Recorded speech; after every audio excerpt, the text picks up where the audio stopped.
vamos a hablar de la mano. La mano en el ser humano es muy importante. De hecho, en el sistema nervioso, o sea, en la corteza del cerebro, hay todo un área que representa la mano. Y eso es porque gracias a la mano hay como una comunicación entre el cerebro y la mano, en la cual el cerebro se expresa muchas veces a través de la mano.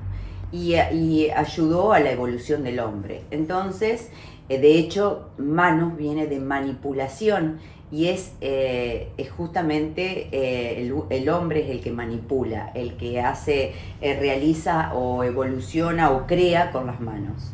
Entonces, siempre hemos dicho que está formada por que los pies, como dijimos la vez pasada, tienen la misma, tienen funciones iguales a las manos, se abren y se cierran, tienen músculos como las manos y de hecho tienen una parte que se llama falange, falangina, falangeta, que son los dedos, después está el carpo y después está la muñeca, que forma el carpo con los huesos del antebrazo.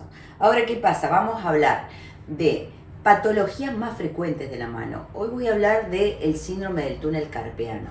¿Por qué se dice síndrome? Porque en realidad la causa no se sabe. Se sabe que es una compresión del nervio mediano. El nervio mediano te da una inervación en el primero, segundo y tercer dedo. Por lo tanto, la manifestación puede ser hormigueo, dolor, pero principalmente se te caen las cosas de la mano, perdés fuerza a veces en la mano y uno no sabe de qué viene.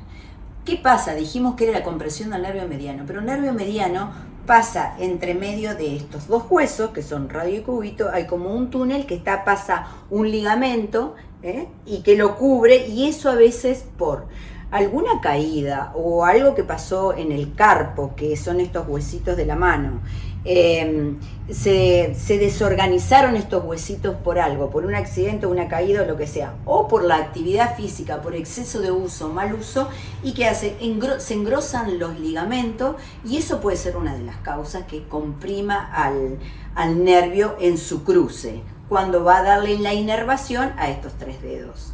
Pero ¿qué pasa? Pasan también por ese túnel nervio, arteria, vena, que van a nutrir y pasan tendones de los músculos flexores de la mano. Y entonces, a veces, todo ese paquete que pasa por dentro de ese túnel, algunas de esas cosas puede estar inflamado o lo que sea y comprime el espacio y el túnel se cierra. Entonces eso hace que empiece a haber manifestaciones de una compresión. ¿Y nosotros qué hacemos? Los kinesiólogos devolvemos la función, devolvemos el movimiento. Entonces tenemos que buscar la causa.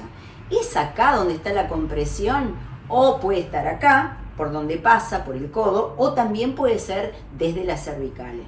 Pero ya viene con el diagnóstico del síndrome de túnel carpiano, el paciente ya sabe que tiene nosotros igualmente deberíamos hacer una evaluación y ver, porque el paciente te manifiesta a veces dolores en los músculos del antebrazo y a veces dolor. Entonces hay que diferenciar. ¿Qué dolor? ¿El dolor está en los primeros tres dedos o en los últimos dedos?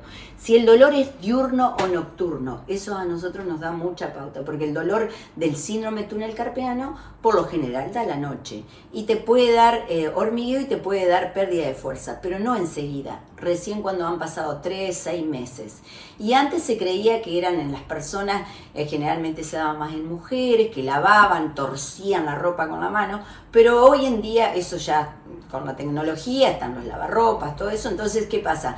Es la tecnología, los celulares, la computadora y a veces el exceso de uso en las que son chef, o nosotros los kinesiólogos que trabajamos con las manos, muchas veces también sentimos hormigueos en las manos y tenemos que diferenciar si viene de la compresión en la muñeca, en el codo o en las cervicales. Más a los 40 años, a partir de los 40 años, se da en forma tanto en hombres como mujeres, pero se da más a las mujeres. También influye la parte hormonal. Los cambios hormonales hacen de que si sos hiperlaxo, que ya hemos explicado que la hiperlaxitud es cuando los ligamentos se estiran mucho, vos podés llegar a hacer las manos así o así, ¿entendés? Estás estirando mucho y ahí eso puede provocar que acá haya mayor distensión del nervio o compresión. Entonces, porque como sos laxa, no tenés el tope, el ligamento se estira, se estira, se estira,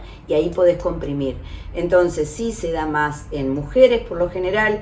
Bueno, si sos hiperlaxa, tenés que tener cuidado de manejarte en los extremos, siempre moverte en un 70% de tu amplitud total del movimiento, y eso en todas las articulaciones. Y también tiene que ver si estás amamantando o estás embarazada, porque también aumenta la laxitud por la prolactina. En realidad nosotros hacemos una evaluación también donde acostamos al paciente boca arriba y le pedimos que unan las manos y vemos si una está más corta o otra. Eso lo único que te está diciendo es que si hay una compensación o está frenado una articulación, por ejemplo el omóplato, dijimos siempre que la articulación del hombro son 4 articulaciones, una de las articulaciones del hombro está frenado y te puede llegar a dar esa, cuando vos lo pones junto, esa falsa mano, digamos, corta, ¿entendés?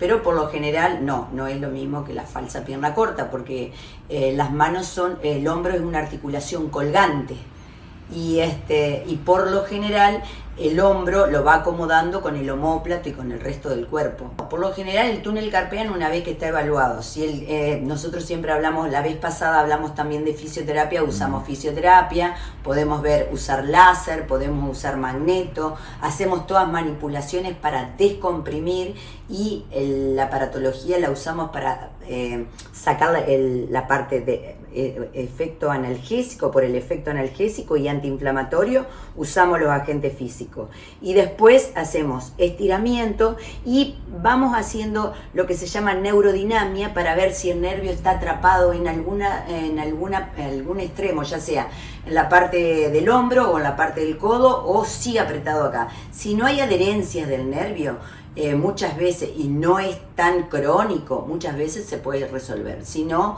hay que descomprimir. Si hay una falla del canal, del túnel carpiano, hay una falla por causas óseas, ya sea por, como dijimos de entrada, que te caíste y se desmoronó el carpo, eso ya sí o sí es quirúrgico. Y post cirugía, nosotros lo que tenemos que hacer es evitar que la cirugía, o sea, la cicatriz, comprima el nervio después, porque muchas veces se opera y después la cicatriz es lo que provoca la compresión. Entonces hay que hacer desbridamiento de la cicatrización y tratar de recuperar la función de la mano. En conclusión, entonces, cuando tenemos un síndrome del túnel carpiano, que muchas veces los pacientes dicen, no, yo me operé, ya vienen acá cuando están operados, yo les diría que si tienen toda esta sintomatología, primero hagan una muy buena evaluación con un buen clínico,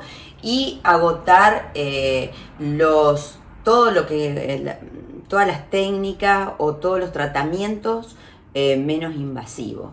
Hay mucho hoy en día, y después y cambiar la función. Muchas veces el que juega al tenis o hace un deporte, muchas veces usa mal la mano, o muchas veces el mal uso, abuso de esas articulaciones es lo que está comprimiendo el nervio. Bueno, desde ya muchas gracias, y bueno, nos veremos la próxima semana, pero desde el consultorio nuevamente.